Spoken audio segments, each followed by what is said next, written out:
Alright, hey everyone, Wanderbot here, and welcome back to Warframe. You know what? I don't have my music on. I should probably turn on some music just so we have something to listen to while we're doing this. Let's see. There we go. Easy enough. Okay, so I'm gonna be playing this totally solo tonight. Honestly, I think I'm gonna be doing maybe more solo than less, just because, I don't know. I find this game really relaxing. I kind of have trouble coming up with things to talk about, but it's very zen playing it. So what do we even do, man? I don't even know. I don't really need much for syndicates. We could do this sortie. What is this sortie? Hive missions and fire. Yeah, it'd be rough. Not impossible, but it'd be rough. Do we even have anybody in the clan? Because I don't mind grabbing clan members. But the only people online are not... Nah. People I don't generally mess around with. I mean, honestly, let's take a look at myself. I've got the Tigris, the Vacor Marelock, and I've got my Mesa, finally, who I've skinned-ish. I don't know if I like that helmet that much, but I haven't seen the helmet that I really want to show up in a while. So, do we just take a little while to go level up? Let's work on my Euphona. I believe I've already formed it, and I'm in the midst of... Yeah, I've already formed it once, and I'm in the midst of getting more. So maybe we do a little bit of leveling with Mesa. And then we switch. What do we do? Ignis? Could do Ignis. I don't really know the deal with Mesa properly. I've got my Buzzlock, which I'm kind of working on. Yeah. It's set up right. It's at rank 21, and I feel like I cannot fit all the proper mods on. Do it by drain? We might as well. Yeah, see, I've got the Buzzlock upgrade. But I've gotta do some Kuva farming at some point. I haven't done Kuva farming ever. So that's something else. Oh, you know what? I haven't actually maxed out my Buzzlock yet. What's Buzzlock good for? It's good for status, it looks like. Kind of. I put thermite rounds on it for that reason. I'll think about it. I'm gonna hold off on the Buzzlock for a little bit. It's probably not good enough that I don't think I can just rely on it. So, interesting question. Who do we go for? What do we go for? Is Helene? Looks like Helene on Saturn is still probably one of the better affinity farms we've got available. It's tempting to throw on an affinity booster for a number of these, but I don't play Warframe enough on like a nightly basis, so it's kind of hard for me to justify that. Oh right, I gotta abort mission. I forgot the most important part. I forgot to mod out my my Mesa. Going in with that low HP is a death wish plus. Now, do I? I'll potato her. Do I potato her? Actually, you know what? Let's hold off on potatoing Mesa. I like the idea of Mesa, but we don't know who the next we don't know who the steel charge, really? I guess it's probably for like rifle amp or maybe pistol amp, if that's even a thing. Yeah, it's for pistol amp. There we are. Because I think that's what you're supposed to do with Mesa. Let's go to mods. I might as well max it out, and I'll just run around with my Euphona or something. Do I have the money? Yeah, I do have the money for the... yeah, I'll be fine.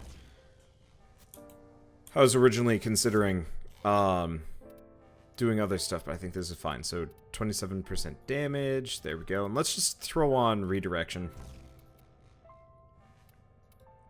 And vigor.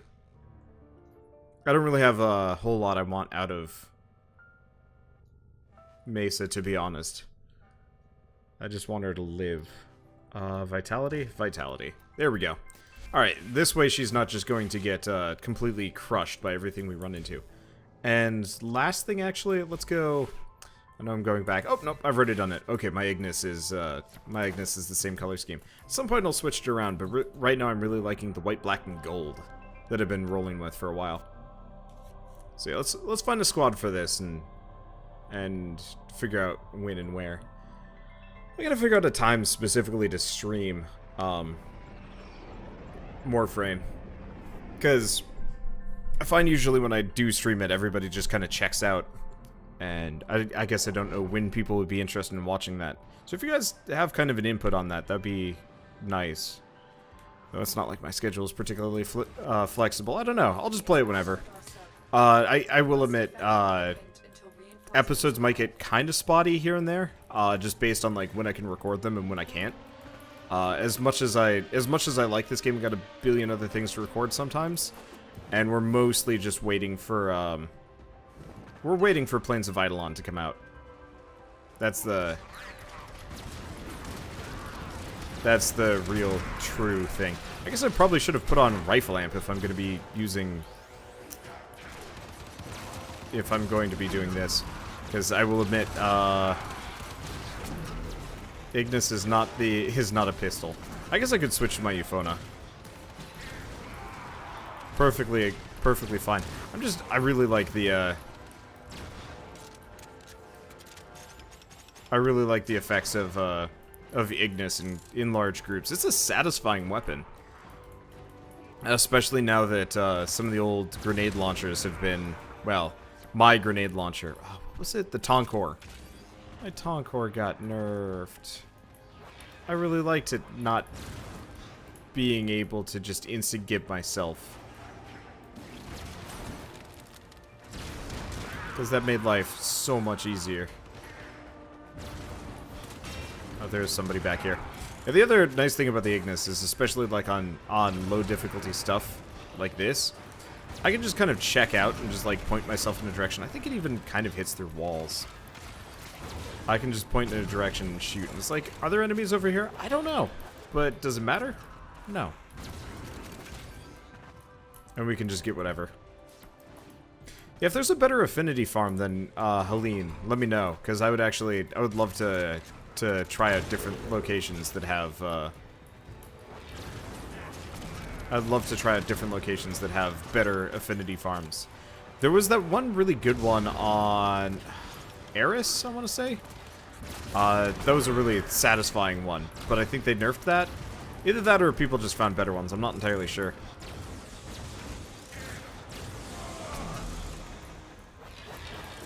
But I really liked that one because it was nice and dense. I like fighting the infested. I don't mind the Grineer, but they tend to approach from like a lot of weird angles.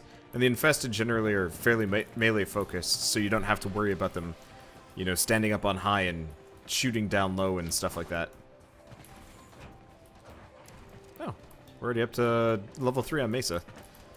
But yeah, I might not potato Mesa. Normally I just kind of automatically potato everybody, but I don't actually know what the next prime frame is going to be after iDroid. We still probably have a couple of months, so it's probably not that important. But I can't imagine that I'm going to use her that much.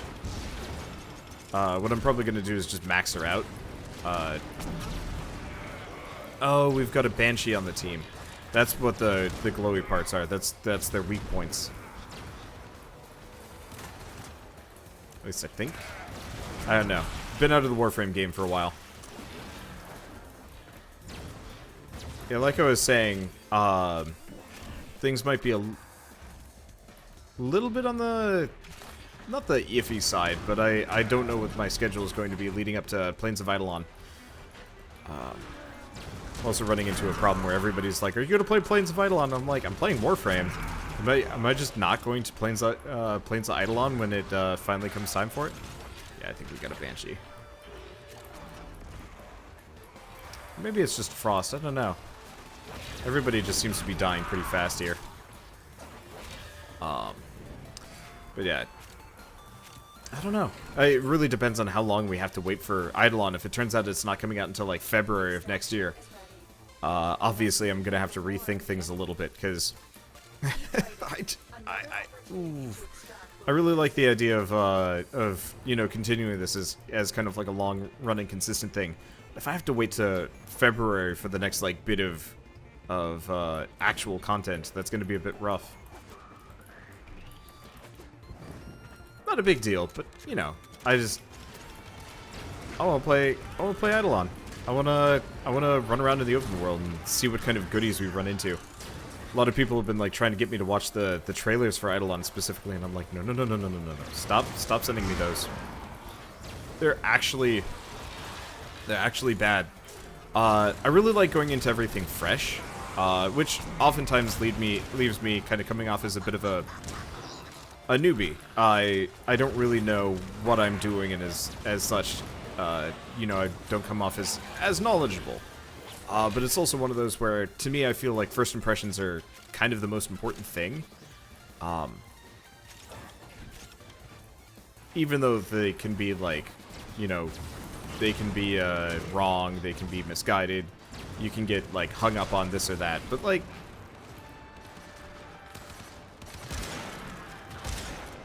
it feels like if you want to have a good impression of a thing and, like, really enjoy yourself with it, the best thing to do is go into it completely fresh. This is entirely a side effect of my childhood, sort of. This is going to sound kind of weird, but as a kid, I really liked, how did I forget his name? Robin Williams, there we go. Wow, I'm tired. This is my, like, and after I finished streaming for the night thing. But I really loved Robin Williams. I loved all of his movies, or at least I loved Flubber, I loved Jumanji, I loved a lot of those. Obviously, you know, Aladdin and his involvement as Genie. And so, I got really hyped up for one of his movies. I thought it was going to be really cool. It was called Bicentennial Man. And all the trailers made it look hilarious. It looked really funny. And I got really excited for it. I was like, oh man, this is going to be awesome. And then the movie came out, and all those funny moments that were in the trailer, they weren't there. They actually were not in the movie. Like, they cut them out for some... God damn it, I'm stuck in a corner. Okay. So, instead what I got was a very mature movie, with some humor, but, like, a lot of mature overtones, like death, and, you know, the people you know and love dying on you, and racism, and loss, and, like, all sorts of things that as a child, not particularly keen on, you know, watching a, not particularly keen on watching that kind of thing. Like, that's not what I'm there for. I was very much there for Robin Williams style humor. And to be fair, he does actually have some pretty mature overtones to a lot of his comedies. I mean, Good Will Hunting, he was hilarious, but at the same time, there was some stuff in there. I think it was Good Will Hunting, right? I think so. And so, like, mainly I didn't know what I was getting into. But so what ended up happening was I was extremely disappointed by what was actually probably a fantastic movie. It just wasn't the movie I wanted to watch, and that's why I try and stay away from spoiling myself on things, because I find in a lot of cases it'll kind of ruin the experience for me. I need to get Berserker on my Guando. Unfortunately, it's fairly new too, so I don't think I actually got the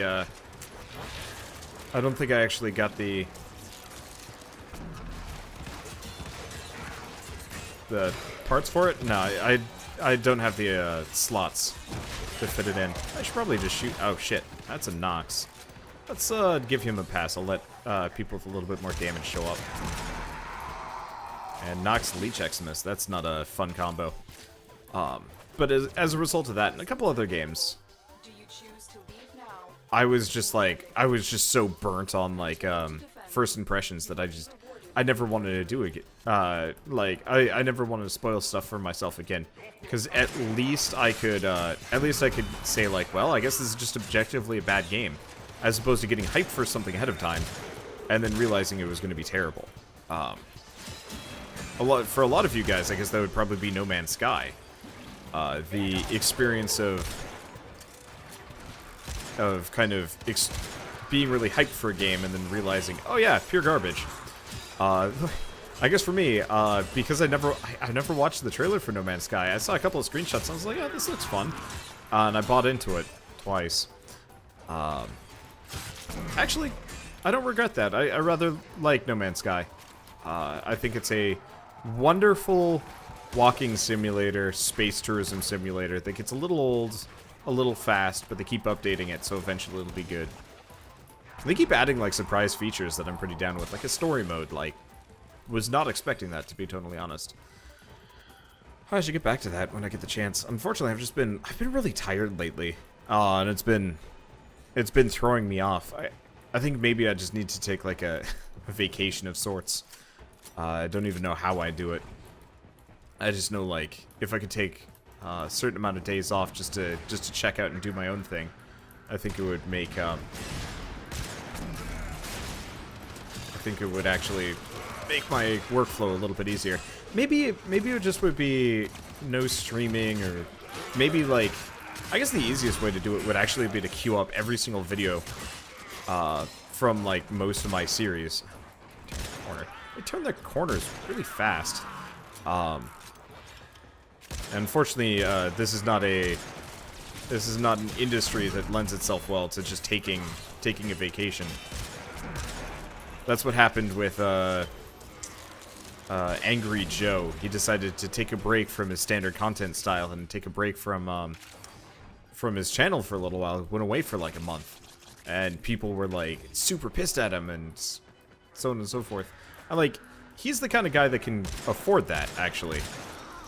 That, you know, he can make it back with, you know, his kind of reputation and his style and so on and so forth. That a lot of people, you know, still come back to Angry Joe because, yeah, there's not a whole lot of, like, niche for him. For me, I always feel like it, if I stopped, I'd probably get forgotten rather quick. Not that this is like a super defeatist thing, it's just that's just kind of how the industry works. Imagine if I stopped putting out videos. When I came back, probably less people would watch. It's kind of true for Warframe. Specifically, a lot of the people that probably watched this series in the beginning probably haven't kept up with it. Because there's so many lengthy breaks in between content, because I play this game mostly based on when it updates. Because I like it, but there's only so much you can do. I guess the one thing I could do, if I really wanted to kind of pad things out, is actually go through and make sure I can, if I could make sure I could, have every planet. That actually might not be a bad goal, specifically for my Mesa and Guando while I'm leveling here. Could be a little bit on the slow side.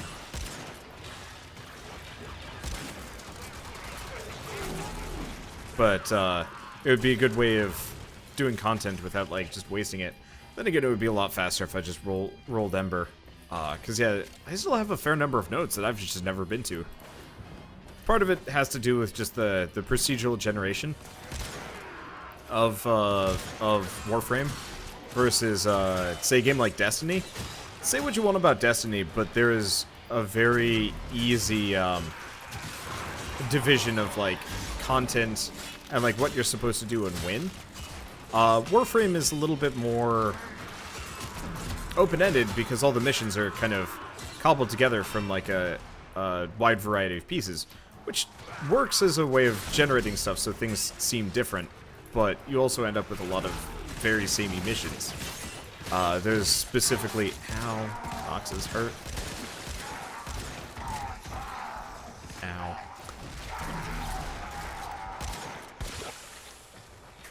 His body exploded. Oh yeah, we do have a Frost. I like that Frost skin. I just wish I didn't have one of those, like, fancy arcane helmets. Or more per se, I wish my fancy arcane helmet could be reskinned as anything else. Oh well. Extraction is ready. Oh, I'm just up here. Do we keep going? Yeah, I guess we can do... I'll probably stick for 20 waves on this. Wow. Yeah, a whole episode just doing this. But then again, should get my Mesa pretty close to max. Maybe I should have done the Infinity Booster. Oh. OC Remix has stopped. And apparently the music... Oh, go figure. We must have had an update. I was wondering why everything was so loud and why Space Mom was talking to us.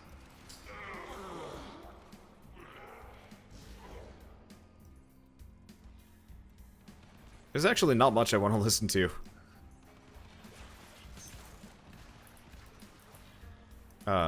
Over the course of this. I guess I'll just go turn my music up a little bit. No, I'll do it in editing. No, I won't. We'll do it now. There we go. Okay. Yeah, I wasn't even thinking about that. I was like, why is it so loud? But since I'm not streaming, nobody's there to complain about it. I just cranked on the meter and I figured, I'll get it in post. I get lazy. Unfortunately, I'm also getting a little weak here. But, nice thing is, editing. But as much as I like the idea of, like, procedural generation as a way to kind of buff out content, it also does make things feel kind of stale after a while. I mean, we've been running on these same tile sets for years. More or less since the game came out, which isn't, like, a bad thing. These are nice tile sets. I actually adore the Warframe visual style. I just wish they'd actually do a couple of specifically designed missions that are designed for repetition. Specifically, like, I'm going to be bringing up Destiny over the course of these talks, like, a lot, just because I've played some Destiny, and I'm probably going to play a lot more. If we don't hear anything more on Plains of Eidolon, what's probably going to happen is this series will go on hold again for a little bit, at least, while we wait for it, while I get through all of my Destiny content, because it's coming out on PC, and hell yeah, I'm going to be playing Destiny 2, and that only lasts a little while because it's like very specific content, which is nice. You know, once you're done with it, you're done. I could always like grind and do a bunch of things, which I probably will. I'll even try and like do some of the raids in them. But kind of once I'm done with those, probably gonna just stop, and that's nice actually. I like the idea of finishing things. With Warframe, there's kind of this like weird feeling of it's never done. Part of it is because it really is grindframe. It's built around the idea of just grinding over and over and over again to keep getting new things. I mean, it's like every 2 weeks they put out a couple of new weapons. The Guando, for example, kind of caught me by surprise. And at this point, it's like a couple months old now, if I'm not mistaken. You know, originally I just assumed weapons were generally only added when frames were added. But that is wildly incorrect. Unfortunately, we're assassinating all these suckers, and that's not really what we need to be doing. Oh, it's okay. It probably did plenty of damage. I had time to reload. But yeah, Guando is cool. I like it. One of my fans has a range mod on it. He's got a ribbon that increases the range on his Guando by like an extra 200%. So like, imagine if your melee weapon was a ranged weapon, a giant AOE. I'd love to get something like that, like a Galatine. God, I would totally. I'm gonna say this right now. If somebody could find me like a Galatine or a War mod, probably Galatine that like is really good. I would pay good plat for that. Obviously, I'd probably have to make sure it's a fair price.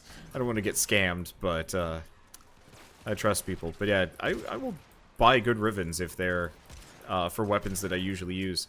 Another one would be like the Heck. A good Heck Riven would be wonderful for me. Up until now, I've just mostly been farming them myself, because like,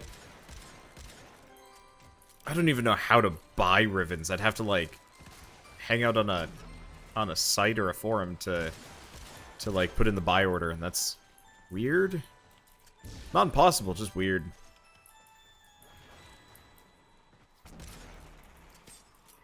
I like the Euphona. It's a good pistol. Gotta get used to the shotgun section as opposed to the slug thrower, but it is definitely one of my favorite secondaries. It reminds me of the Vacor Marelock in a lot of ways, but the it doesn't have nearly as brutal of a okay, yeah, we can't afford to Guando right now. It doesn't do enough damage.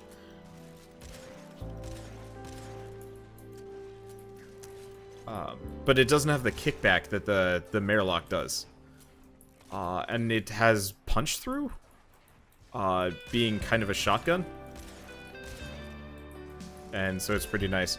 It is a little awkward because the you actually have to aim, and sometimes when I'm running around it gets a little screwy. I don't even know what that does.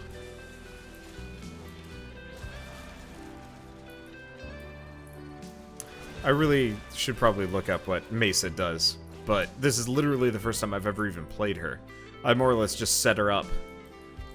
I heard she's pretty good with the Tox Assist, but that's something that we are not gonna... Well, I'll have to farm the Tox Assist myself or something. But yeah, just to finish my like little thing on Warframe versus Destiny. Obviously, they're completely separate games, and both are perfectly viable in their own rights. I just would love if there were a couple more. I would love if there were a couple more like things like kind of like the raids, but built around 2 to 4 players instead of 8. And that way we could have like specific things. It's like, hey, you want to go farm blank, and the closest that I've ever come really with that is kind of Mutalist Alad V, but like not really. There's Mutalist Alad V, there's kind of the there's prime farming, and then there's specifically, oh shoot, what's his name, the infested boss here. Assassinate. I don't remember. Lephantis. There we go. Lephantis is the closest I've really experienced. I guess really boss farming in general, but even then the level up to them is procedurally generated. And I'd love to see something a little bit more specifically designed, because D's already proven they've got the chops for that. I've seen some pretty cool stuff in Second Dream and whatever, but you don't really farm Second Dream. And even then it's a whole lot of procedural generation. I don't know. It's just kind of a thought that's been stuck in my head forever in regards to this game. So what do we do? So obviously my Ignis is maxed. Let's take a look at the Euphona. I've been rolling it for crit chance. The interesting thing is you technically want to build it for both. I guess I haven't built it for either. I do have bonus crit chance because of Pistol Gambit. Probably a good idea that I just go Target Cracker.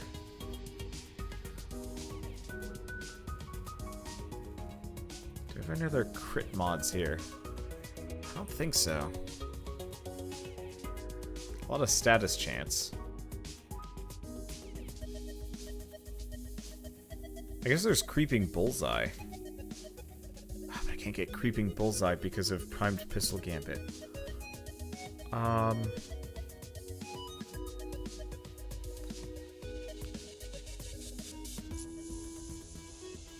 One more and we'd be good. I'm going to put Ice Storm away for a second. Let's get Creeping Bullseye. What would it set it to? 85%. Yeah, if I could get it up so it's doing red crits, that'd be amazing. But we'd have to max out Pistol Gambit, which is a little hard. Oh, I'm going to need to just farm money here, aren't I? Well, I guess we might as well do... do I not have the fire one here? Huh. I do not. Yeah, whatever the fire mod is for pistol, I do not have. Yeah, I don't see it there. Wacky. Alright, well, do we do Jolt? We've already got Ice, so that gives us Magnetic. It's good against Corpus, though. Pistol Pestilence? Viral's not bad. Or we could just go Pure Frost. That's probably better that I go for Viral. I don't actually know what viral is specifically good against. That's a lot of damage, though.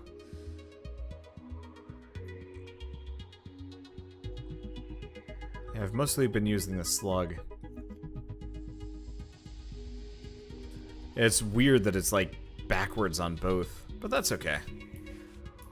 I'll have to... If anybody has a good Euphona build, I'm all ears.